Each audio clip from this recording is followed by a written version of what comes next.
This is Nick Wright. Chris Canty's here. We got a great show for you today as Fox salutes all of our veterans and active members of the military, some of whom kind enough, nice enough to join us here in studio with us this morning. Thank you guys for coming. This is great. We got a legitimate studio audience, and it's a very accomplished studio audience. We don't typically have an audience around here except for on television. It's great to have you guys in. Thank you guys so much. Now we can get actual audience reaction to whatever Nick has to say. Booze, cat calls. You're absolutely right, Jenna, because sometimes Nick come up here and he's talking crazy. Oh, that is true. So we got to just make sure that we have an audience to help keep him in line. And I see the little fan in the Giants gear. When we talk Giants, you're probably going to boo me, pal. Like, it's just going to happen. All right, well, here we go. We got a lot to get to today. We're going to jump right in with a little Thursday night football. Boy, it was a good one last night. Oakland Raiders hosting the Los Angeles Chargers, and we are going to pick this one up in the fourth. Just over 4 minutes left. Phillip Rivers hits Austin Eckler for a 6-yard touchdown to give the Chargers the lead. Rare highlight for Rivers, who had a tough game with 2 touchdowns, 3 picks. Raiders rookie Josh Jacobs, he's been so good this season, capping off a 10-play drive with his 7th touchdown of the year. Raiders up 2, but the Chargers would have one last chance to connect with Keenan Allen on a 4th down. That was picked up by Carl Joseph. How about a big win for the Raiders? They improved to 5-4 on the season. Here's John Gruden, who celebrated with Raider Nation after the game. Every win, I'm going down there. I got face paint all over me. I got to see some costumes I have not seen before at any football games. Awesome.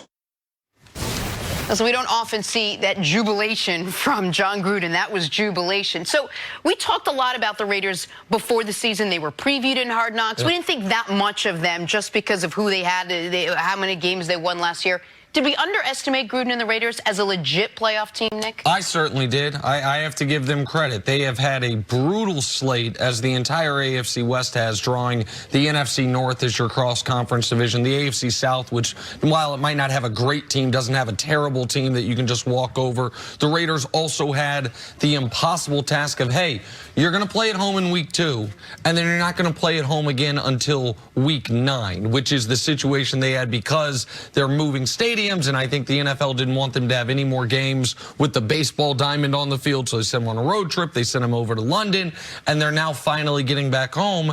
And through that brutal schedule, through that impossible road trip, through the Antonio Brown mess, they're 5-4. And as you said before the show, Canty, they find themselves in the absolute thick of the AFC wildcard hunt.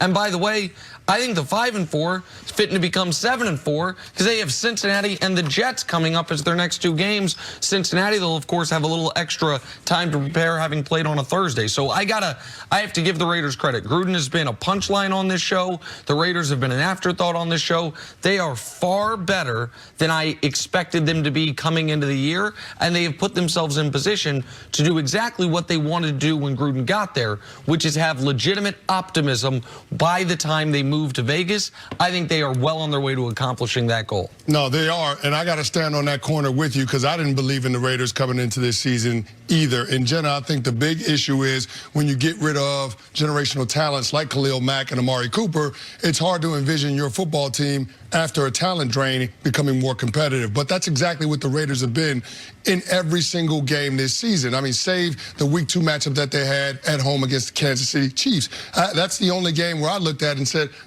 maybe not so much because Pat Mahomes threw 4 touchdown passes in the second quarter. But if you look at the 4 losses that this Raiders team has, the Chiefs, the Green Bay Packers, the Minnesota Vikings, and the Houston Texans, all teams going into week 10 that have 6 wins or better. So you're talking about playing against the cream of the NFL, and this team is hanging in there and competing against that group. But the fact that they've been so competitive, the fact that it's a relatively young group, I think people have to be optimistic about where the arrow is pointed for this Oakland Raiders team. And since that 1-2 start, those 2 losses, Green Bay and Houston, people got to keep in mind the context. The Green Bay loss, they are about to take the lead headed into halftime. Derek Carr fumbles reaching for the pylon. Green Bay takes it down and scores, gets the the next kickoff, scores. All of a sudden, that game gets away from them in a game where they had played really well in the first half. And they had the Texans beat. Yep. That's a brutal loss because they played well enough to win. That's the game Deshaun Watson gets kicked in the face, right? Fixes his face mask, throws the game-winning touchdown.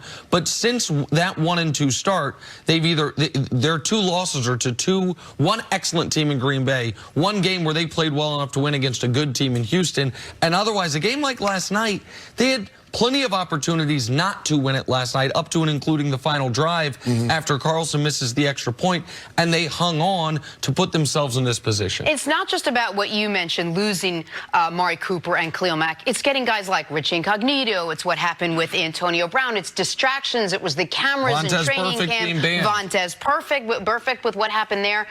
But then you look at this team and you say, well, what's the theme?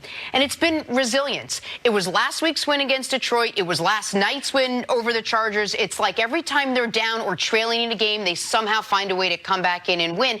Realistically, how far can this team go? Well, I think this can be a wild card team. I mean, you look at the AFC landscape, I think we have to pencil in Buffalo as one of the wild card winners based on what they've done to this point and what their upcoming schedule is. But, I mean, the Raiders are right there with the Colts. I mean, the Raiders only play one team with a winning record in their final 7 games. So they have a real opportunity here. And keep in mind, they hold the head-to-head tiebreaker with the Colts because they beat them earlier this season in Indy. But in looking at this Raiders team, yeah, I absolutely believe that they can be a wild card team.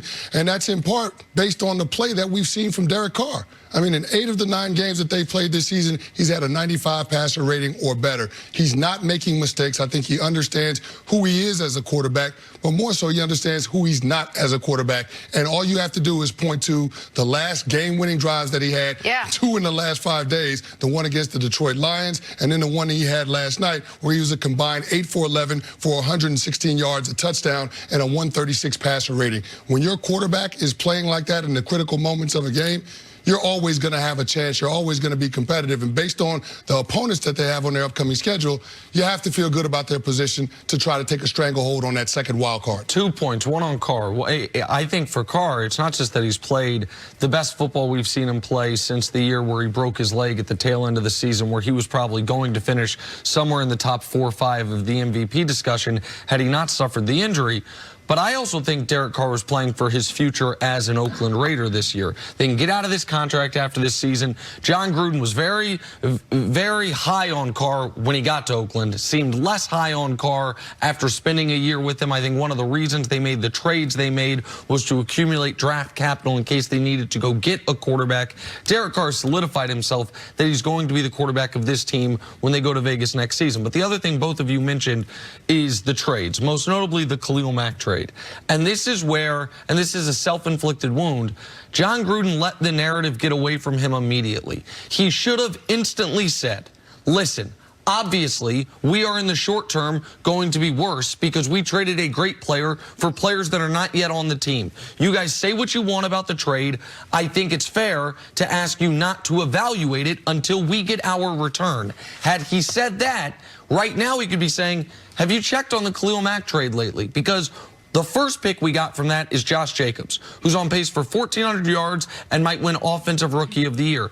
The next pick all of a sudden looks like a top 10 pick from the Chicago Bears. Something people weren't saying last year. It was like, oh, man. Even this year, going into this season. And so the narrative got away from him on that. You're always going to be worse in the short term when you trade a player for picks. That should have been the messaging from the Raiders. Had it been, I think maybe his first year, the narrative of his first year would have been a little bit different. Instead, every week we saw Khalil Mack get a strip sack. We saw the Raiders not be able to sack the quarterback, and we called John Gruden a doofus. And so right now, this team has to be one of the surprises in football. TV doesn't work out for you. PR, Nick. You're really good at what people could have, should have, That's what he should have said, man. Take a break. Coming up, are Dak and the Cowboys in trouble against the Vikings?